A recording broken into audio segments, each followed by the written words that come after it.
Dans cette vidéo, je vais tout vous expliquer sur la prise de mensuration en couture si vous êtes une femme ronde, d'accord? Mais avant d'aller plus loin dans la vidéo, n'oubliez pas que vous pouvez faire partie de mon club couture privé. Je l'ai créé spécialement pour les femmes rondes. 700 femmes ont déjà rejoint ce club privé et si vous n'en faites toujours pas partie, vous ratez la chance de pouvoir recevoir dans la semaine des conseils par email, des astuces couture, des promos sur mes formations et pas mal de privilèges que vous ne pouvez pas voir sur cette chaîne YouTube. Donc si ça vous intéresse, je vous invite à cliquer dans le premier lien que je vous mets dans la description. C'est gratuit et maintenant on va commencer tout de suite avec le sujet de la vidéo. Du coup j'ai pris des notes ici sur mon ordi pour que ce soit vraiment beaucoup plus clair et beaucoup plus construit pour cette vidéo, pour que pour vous ça soit aussi plus clair, pour que vous puissiez appliquer tous mes conseils. Donc on va commencer tout de suite. Alors déjà il faut bien comprendre que la prise de mensuration c'est très important en couture pour faire le bon choix au niveau des tailles, surtout si vous êtes une femme ronde, parce qu'il faut savoir, alors pas forcément quand vous êtes une femme ronde, mais ici cette chaîne elle est dédiée pour les femmes rondes, d'accord? Quand vous allez coudre vos premiers vêtements, souvent on a tendance un petit peu, vous savez, à se tourner vers les tailles qu'on a l'habitude de choisir dans le commerce. Et malheureusement, si vous faites ça, vous allez coudre un vêtement qui ne va pas être à votre taille, vous allez vous sentir serré, vous n'allez pas être à l'aise et du coup vous allez être déçu, d'accord? C'est vrai que quand on met beaucoup de temps à coudre un vêtement, c'est pas pour à la fin avoir quelque chose qu'on ne peut pas porter, d'accord? Donc pourquoi c'est important de prendre ces mesures? C'est pour éviter ce genre de petites catastrophes. Donc ça il faut bien le savoir, surtout si vous débutez en couture, il faut bien avoir ça en tête, il faut toujours prendre ces mensurations pour être sûr de choisir la bonne taille. Ok? Donc ça déjà c'est la première chose qui est très importante. Ensuite, quand on prend ces mensurations en couture, il faut toujours se mettre avec des vêtements légers, d'accord? Donc n'hésitez pas à vous mettre en débardeur, d'accord? Utilisez vraiment des vêtements légers pour justement avoir une mesure qui va vraiment correspondre, qui va être le plus près possible, qui va vous correspondre, d'accord? Donc on prend pas ces mesures avec un pull ou quelque chose de lourd, on se met en débardeur, donc mettez-vous en débardeur, d'accord, avec par exemple un jean ou un legging. Un legging ça fera tout à fait l'affaire, d'accord, comme ça c'est un tissu qui est très léger et du coup vous allez avoir une mesure qui va vraiment être précise, d'accord. Donc ça c'est les deux petites choses à savoir quand on prend ces mesures. Et maintenant je vais vous faire tout simplement la liste des mesures à prendre. Par la suite je vous montrerai tout simplement comment ça va se passer à l'aide d'un petit schéma pour que vous puissiez bien comprendre où est-ce que l'on prend justement ces mensurations.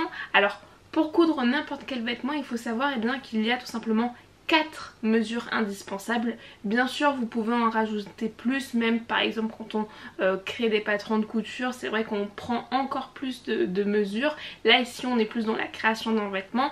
C'est les 4 principes de base, les 4 mesures à prendre. Donc c'est parti, on va commencer. Alors déjà le premier c'est tout simplement le tour de poitrine, d'accord. Alors quand vous allez prendre votre tour de poitrine, c'est très important déjà quand vous allez prendre votre mesure, avant de prendre votre mesure, regardez bien et que vous portez un soutien-gorge qui ne va pas tout simplement compresser votre poitrine. Sinon vous allez prendre une mesure qui va être erronée et du coup si par exemple le lendemain vous portez un soutien-gorge qui ne compresse pas votre poitrine mais que vous avez pris vos mesures avec un soutien-gorge qui compresse votre poitrine, vous allez avoir des petites surprises comme une petite gêne au niveau de la poitrine, vous allez vous sentir serré, d'accord. Donc quand vous prenez vos mesures au niveau du tour de poitrine, vérifiez bien que vous portez un soutien-gorge qui ne compresse pas votre poitrine, comme ça vous aurez une mesure qui sera beaucoup plus réaliste, d'accord. Donc ça déjà, ça c'est la première chose à retenir, d'accord.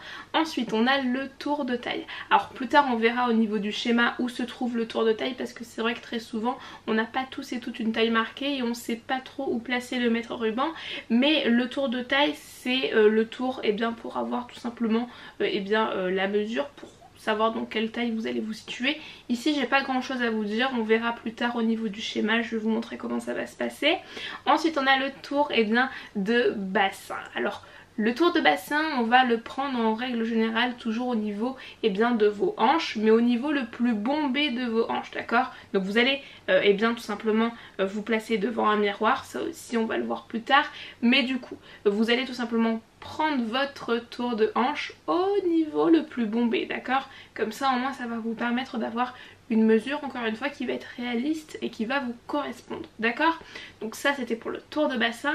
Et en dernier j'ai mis le tour de bras. Alors le tour de bras en règle générale c'est le tour de biceps, il se trouve ici à ce niveau là, d'accord? Et pareil, on va essayer de prendre le tour de biceps au niveau le plus bombé, d'accord? Là où vous avez le bras le plus fort, vous allez prendre votre tour à ce niveau là, d'accord? Donc ça c'était pour les 4 mesures. Maintenant je vais vous retrouver directement tout de suite sur un petit schéma, je vais vous montrer où se trouve chaque mesure, donc c'est parti. Alors ici on va se retrouver sur un schéma comme vous pouvez le voir, donc c'est parti. Alors du coup le tour de poitrine comme vous pouvez le voir il est ici, donc c'est le trimaran.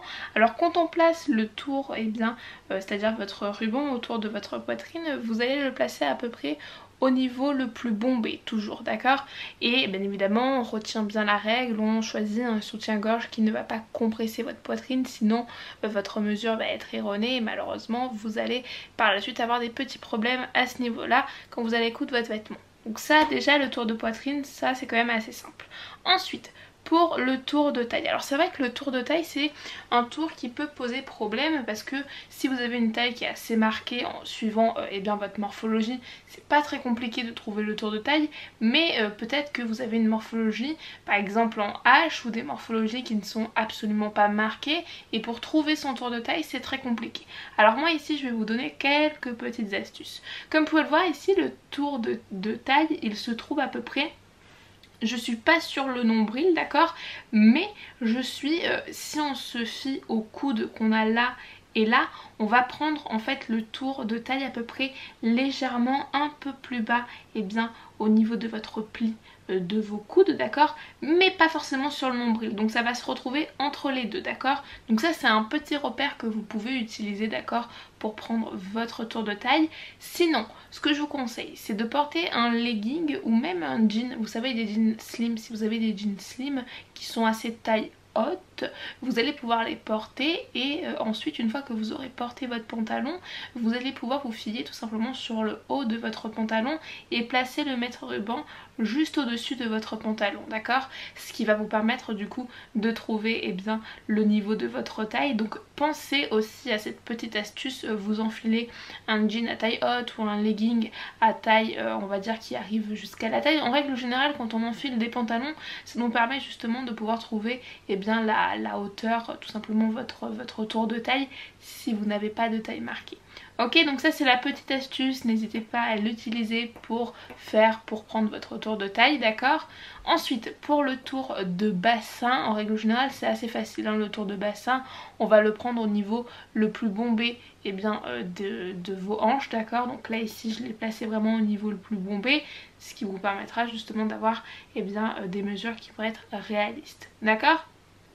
Donc une fois qu'on a pris ces 3 mesures, les 2 mesures en plus que je vous ai rajoutées c'est le tour de biceps, donc le tour de bras hein, tout simplement. Alors on va le prendre toujours, alors le tour de biceps il faut savoir qu'il se trouve à peu près juste en bas, c'est à dire que quand vous allez lever votre bras il va se retrouver vraiment juste en bas de votre aisselle hein, tout simplement. Vous allez le prendre au niveau le plus bombé aussi pareil, hein, c'est à dire que vous allez prendre ce tour de bras là où vous avez votre bras où il est le plus fort. D'accord. En plus j'ai tout simplement mis le tour de poignet comme vous pouvez le voir ici. Ça peut être très utile vous savez pour les pour les chemisiers ou même pour les tops à manches longues. C'est important aussi de prendre le tour de poignet, ça va vous permettre justement d'avoir vraiment un résultat encore plus précis pour avoir un vêtement qui va être adapté à votre morphologie. D'accord, donc ça c'était le petit schéma pour vous montrer à peu près comment ça va se passer. Je trouve qu'avec un schéma on visualise beaucoup mieux justement la prise des mesures qu'en essayant de les prendre directement à l'aide d'une vidéo. Le schéma ça permet vraiment de donner des petits repères lors de la prise des mesures et en tous les cas j'espère vraiment que ça va vous aider hein, à prendre vos mesures. Si vous avez des petites questions n'hésitez pas à me les poser en commentaire, d'accord. Ensuite, une fois que vous allez prendre vos mesures, n'hésitez pas à l'aide de votre maître banc, c'est très important. On ne serre jamais un tour de poitrine, un tour de taille. Il faut bien prendre conscience qu'on va prendre le tour, par exemple on va dire le tour de bassin, mais à aucun moment on va venir serrer son maître banc. Très important parce que sinon malheureusement vous allez prendre une mesure qui va être erronée et qui ne va pas vous correspondre et vous allez coudre un vêtement qui va être trop petit. Donc ça aussi c'est très important, il faut vraiment faire gaffe à ce niveau là. Et ce que je vous conseille moi personnellement quand vous allez prendre votre tour, par exemple tous vos tours, hein, vos mensurations, donc vous ne serrez pas votre maître ruban et vous allez rajouter 1 cm d'aisance, pas plus ni moins. Comme ça, moi, ça va vous permettre d'avoir une certaine aisance tout en tout simplement sans coudre un vêtement qui va être trop grand ou trop petit, d'accord. Ça permet d'avoir un petit juste milieu, donc vous pouvez utiliser cette petite technique, d'accord. Et ensuite, alors ce que je voulais aussi préciser, c'est que quand vous allez prendre vos mesures, n'hésitez pas à demander de l'aide, d'accord. C'est toujours mieux d'être à deux pour prendre ces mesures, comme ça au moins on a quelqu'un qui peut nous dire si le maître ruban est tordu ou pas, d'accord. Et puis en même temps ce sera beaucoup plus simple de prendre ces mensurations si vous avez de l'aide. Mais pas de panique, si vous êtes toute seule, ça arrive, hein, d'accord, vous allez tout simplement vous placer devant un miroir. Ça aussi ça va beaucoup vous aider, d'accord. Donc ça à ce niveau là c'est tous les conseils au niveau de la prise des mesures. Alors moi j'ai un petit conseil bonus, d'accord, c'est quelque chose que je fais très souvent quand je prends les mesures, par exemple sur ma maman et même moi quand je couds des vêtements, je prends très souvent mes mesures en fin de journée. Pourquoi? Parce qu'en fin de journée très souvent on a mangé, d'accord, et du coup c'est vrai que par exemple on peut avoir le ventre un petit peu ballonné ou quoi que ce soit et ça nous donne des mesures qui sont beaucoup plus réalistes. Donc ça c'est vraiment la petite astuce et le petit conseil en plus si vous souhaitez l'appliquer, sinon vous pouvez faire ce que vous voulez, mais c'est un petit truc à savoir, d'accord. Donc je pense que j'ai à peu près tout dit.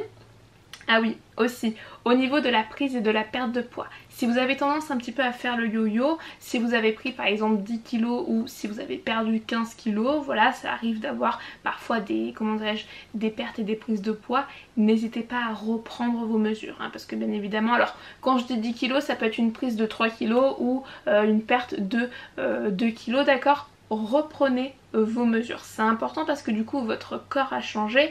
Et si vous utilisez des patrons que vous avez déjà utilisés auparavant avec un poids qui n'est pas le même, malheureusement vous allez avoir peut-être un vêtement qui va être un petit peu trop grand ou trop serré. Donc ça c'est quand même important à savoir à ce niveau là. Et j'ai à peu près tout dit pour cette vidéo. Alors n'hésitez pas à me poser des questions en commentaire, d'accord. Il faut savoir que la prise des mesures ça sert et ça va vous permettre de choisir la bonne taille pour coudre vos vêtements à votre taille, mais parfois ça ne suffit pas, parfois il faut modifier, il faut adapter le patron de couture. Mais déjà si vous faites les choses correctement au niveau de la prise des mesures pour choisir la bonne taille, vous avez plus de chances de coudre un vêtement qui va être à votre taille si vous êtes une femme ronde et que vous dépassez les tailles 46, d'accord. Donc je vous conseille d'appliquer tous ces conseils, vous allez voir, vous allez pouvoir déjà coudre des vêtements qui vont mieux vous correspondre à votre morphologie. Donc si vous avez des questions, n'hésitez surtout pas à me les poser en commentaire. Et puis écoutez, nous on va se dire à très vite pour une prochaine vidéo.